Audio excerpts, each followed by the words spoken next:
Halo anak-anak ibu, bagaimana kabarnya hari ini? Semoga tetap dalam keadaan sehat ya. Tetap semangat mengikuti pembelajaran jarak jauh.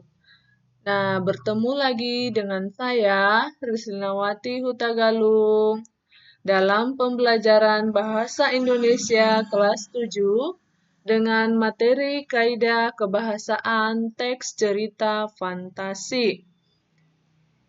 Nah, apa saja kaidah kebahasaan teks cerita fantasi itu? Tetap ikuti terus video pembelajaran ini ya. Adapun kaidah kebahasaan dari teks cerita fantasi, yaitu yang pertama kata ganti orang atau pronomina persona. Pronomina persona dalam teks cerita fantasi berguna sebagai sudut pandang penceritaan. Kata ganti orang dibagi menjadi 3, yaitu kata ganti orang pertama, kata ganti orang kedua, dan kata ganti orang ketiga. Kata ganti orang pertama atau yang berbicara. Contohnya, kata ganti orang pertama tunggal, saya, aku. Sedangkan jamak, kamu, kita. Kata ganti orang kedua atau lawan bicara. Contohnya, kata ganti orang kedua tunggal, kamu, kau atau engkau, Anda. Kata ganti orang kedua jamak, kalian, Anda semua, Anda sekalian. Dan yang ketiga, kata ganti orang ketiga atau yang dibicarakan. Contohnya, kata ganti orang ketiga tunggal, ia, dia. Sedangkan jamak, mereka, mereka semua. Di dalam cerita fantasi, kata ganti orang yang digunakan adalah kata ganti orang pertama dan kata ganti orang ketiga. Contohnya tadi, saya, aku, kamu, kita, ia, dia, mereka, mereka semua, atau banyak juga menggunakan nama orang. Dan yang kedua,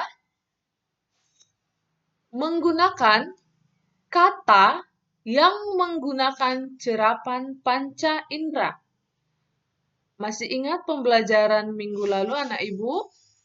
Cerapan panca indera itu bisa menggunakan indera penglihatan, pendengaran, dan peraba atau perasa.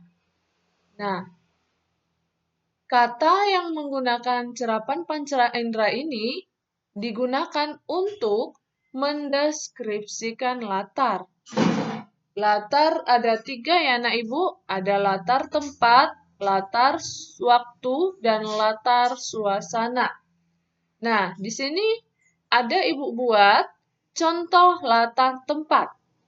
Laboratorium berantakan. Semua peralatan pecah. Aneh, hanya laptopku yang masih menyala. Nah, kata laboratorium merujuk kepada latar tempat. Dan yang kedua contohnya latar waktu. Tengah malam tak ada bintang di langit. Kata tengah malam merujuk kepada latar waktu. Dan contoh latar suasana. Setetes air mata pun jatuh dari mata sang ratu.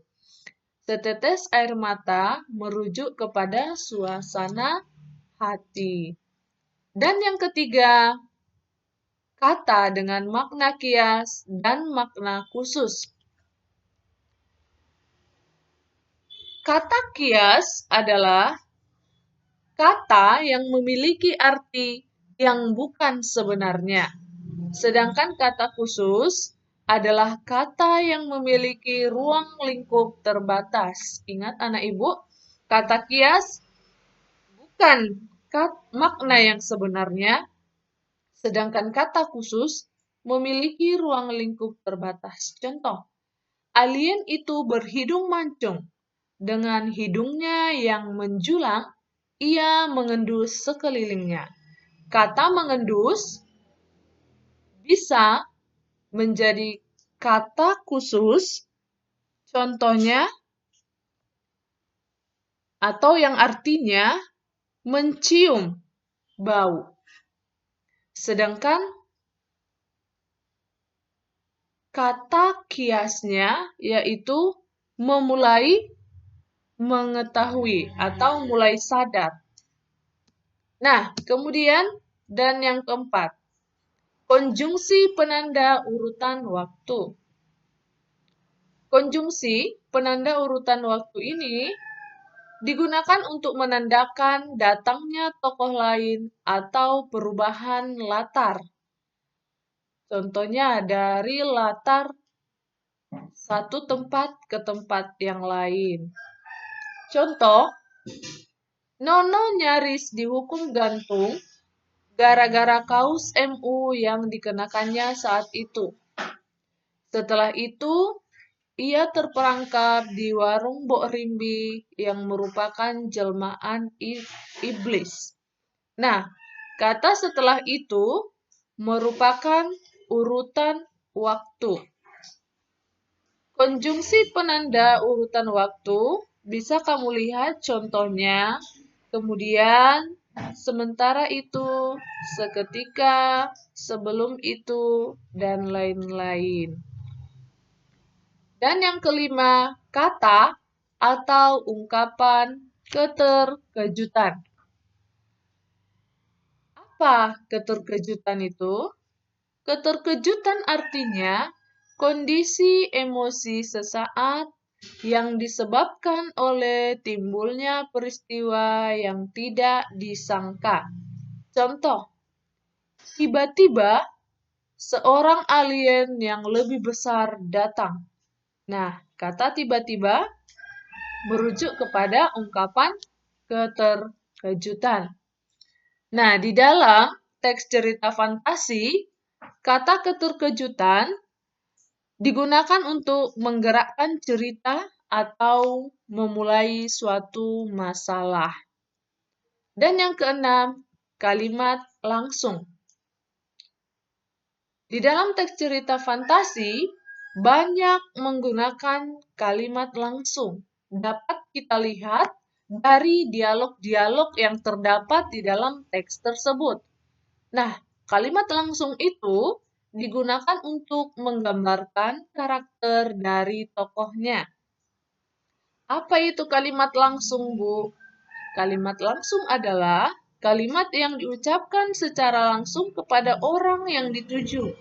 Kalimat langsung ditandai dengan pemakaian tanda petik. Nah, di dalam kalimat langsung memiliki ciri-ciri menggunakan tanda petik, intonasi tinggi untuk kalimat tanya, datar untuk berita, dan tanda seru dilakukan dengan intonasi perintah. Kemudian, kata ganti orang pertama dan kedua. Dalam kalimat langsungnya menggunakan kata ganti orang pertama dan kedua ya. Nah, contoh. Raksasa itu mengejar kita, teriak Fona Kalangkabut. Nah, ini merupakan kalimat langsung karena kita bisa perhatikan menggunakan tanda petik. Ini dia ya anak ibu. Nah, jadi anak ibu, ada 6 kaidah kebahasaan dari teks cerita fantasi. Yaitu yang pertama menggunakan kata ganti orang, menggunakan cerapan panca indera, kemudian kata dengan makna kias dan makna khusus, dan keempat, menggunakan konjungsi penanda urutan waktu, kelima, kata atau ungkapan keterkejutan, keenam, menggunakan kalimat langsung. Nah, itu dia materi kita pada video pembelajaran ini. Nah, yang menjadi tugas anak ibu yaitu kamu tuliskan dan jelaskan kaidah kebahasaan teks cerita fantasi yang sudah ibu paparkan tadi. Jadi anak ibu tuliskan kembali dan jelaskan kembali apa saja kaidah kebahasaan dari teks cerita fantasi yang ibu paparkan tadi. Nah, sampai di sini video pembelajaran kita. Semoga anak ibu dapat memahami dan dapat mengerjakan tugasnya dengan baik. Terima kasih.